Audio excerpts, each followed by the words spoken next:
Hello guys, welcome back to my YouTube channel Kryptonite. Today's video is very interesting about different cryptocurrency and their present and future. So tie it up and I'll answer all your questions. I'm sure that after this video you will have a clear vision and a better understanding. Before we move on to the video, be sure to subscribe to my channel and turn on notifications. Like, comment, and share this video. Also, follow the social media forums so you don't miss out on any updates. What is happening in the crypto market? Wow guys, we have seen Bitcoin hit many new high prices and institutional purchases from large companies. We know this market is a game of ups and downs. It goes up in a minute and goes down in a second. So far we have noticed many changes in the crypto market. Now let's talk more about its current status.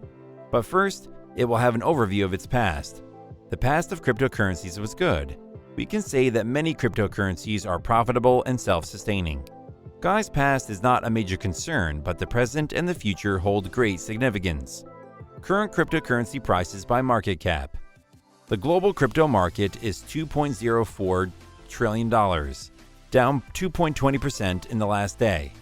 The total value of the crypto market in the last 24 hours is $103.39 billion, making a 10.03% decrease. The total capacity at DeFi is currently $15.28 billion, 14.77% of the total 24-hour crypto market volume. The volume of all solid currencies is currently $78.25 billion, which is 75.68% of the 24-hour volume of the entire crypto market. And frankly, Bitcoin is at the forefront. Bitcoin costs currently $42,676.35. Bitcoin dominance currently stands at 39.63%, down 0.16% during the day. What do you think about the benefits of cryptocurrency than anything else? Now let's look at the top 5 cryptocurrencies. Number 1 is a true Bitcoin, as we have discussed before. Then comes Ethereum with a market capitalization of $387.82 billion. Then we have BNB, a market capitalization of $79.70 billion. In fourth place is Tether, with a market cap of $78.43 billion. And the fifth is Solana, with a market value of $45.68 billion. The guys are showing that Bitcoin and Ethereum are far ahead of the remaining cryptocurrencies, hence the current state of cryptocurrencies. We are now looking at their future, as we know most of you have already invested in cryptocurrencies or will invest in the future. The only thing we want is profit, and having a secure future and a stable future are the only two things that bring profit. So, let's see what the future holds for them. The future of cryptocurrencies. Crypto continues to be the norm. Big companies are trying to figure out how digital money goes into their business. Everyone from mutual fund managers to Starbucks leaders is taking steps that could affect how we spend digital money this year. At a time when we are getting the spirit of cryptocurrencies in the news, it is always about Tesla CEO tweets Elon Musk, one-night multimillionaire, expensive digital art, and hacks. However, the big intermediate changes are always lighter and more eye-catching than any crypto hype device that overtakes Twitter at any given time. This is in line with cryptocurrencies, and of course, they have a future if they settle down. Stability is the only thing that is important to exist, and in terms of how stable cryptocurrencies are, they exist. I hope we will see a greater focus on resources, said Donnell Dixon, CEO of Stellar Development Foundation. Instead of focusing on a few use cases that create a lot of hype, we will see more focus on usage situations that drive real value, and more conversations about investing. Assuming that the Bitcoin bubble has a redemptive feature, it has started a few interesting conversations. One is about whether government-owned regulators should invest in cryptocurrency trading. Unacceptable, yet without a doubt right answer, depends on. The future without cash is coming, and the government and the big banks have to choose the option to plan it. Even so, owning one is still beyond the reach of the average person. And remembering that the new hidden Bitcoin and other digital currencies will probably have many useful applications. Instead of the virtual currency, it will not be one of them. But we must remember the rule of nature. There are two or more possible possibilities. But we can talk about only two things that can happen right now, as we have discussed before in the future. We will now discuss how cryptocurrencies will not help us in the future.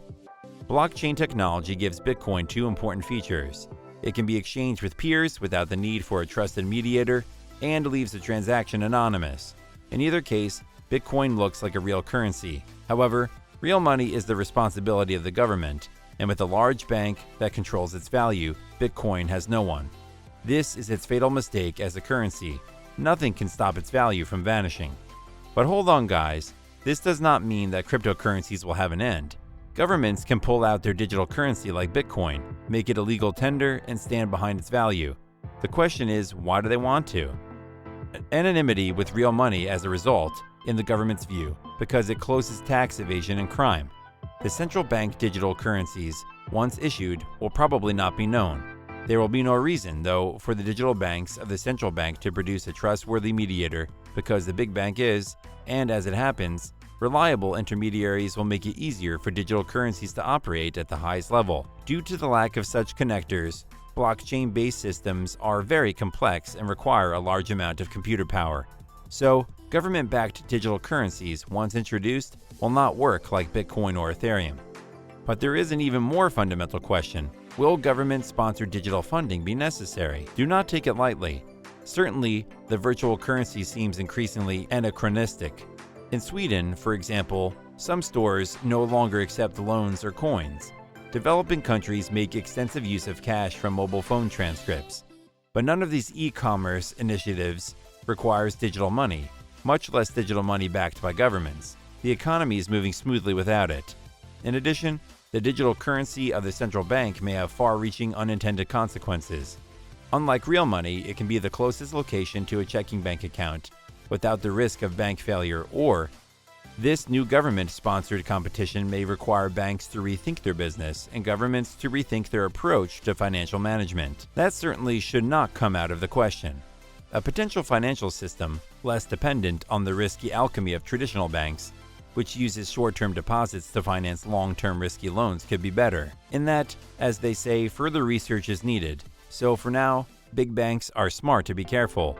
This much is clear, however. The future of currency may or may not include digital currency, but that government-sponsored currency once issued will be significantly different from Bitcoin.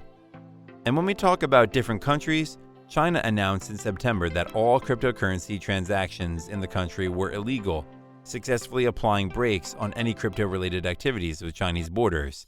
In the US, things are not very clear. Federal Reserve Chairman Jerome Powell recently said he had no intention of banning cryptocurrency in the US, while Security and Exchange Commission Chairman Gary Gensler has been commenting on both the role of his agency and the role of the Commodity Futures Trading Commission in policing in the industry. Gensler recently went on to say that investors could be hurt if tight controls were not introduced.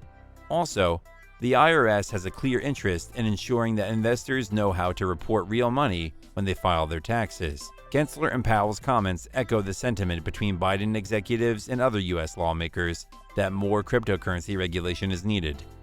Like many things with cryptocurrency, the regulation comes with obstacles. There are various structures that may or may not have the power to control everything, said Wang, and it varies from province to province. Clear control could mean the removal of significant cryptocurrency roadblocks, Wang said. As U.S. firms and investors, they work without clear guidelines at the moment. Conclusion on investing in cryptocurrency. We can estimate what cryptocurrency value may be for investors in the coming months and years, and most will. But the reality is that it is still a new and speculative investment, with a little history on which to base predictions. No matter what one expert thinks or says, no one knows. That's why it's important to invest only what you intend to lose and stick to the usual investment to build long-term wealth. Keep your investments small and never put crypto investments above any other financial goals like retirement savings and paying high interest rates. Now, are you guys satisfied enough? If so, click the like button and share your thoughts in the comment section below. Stay tuned for more amazing videos.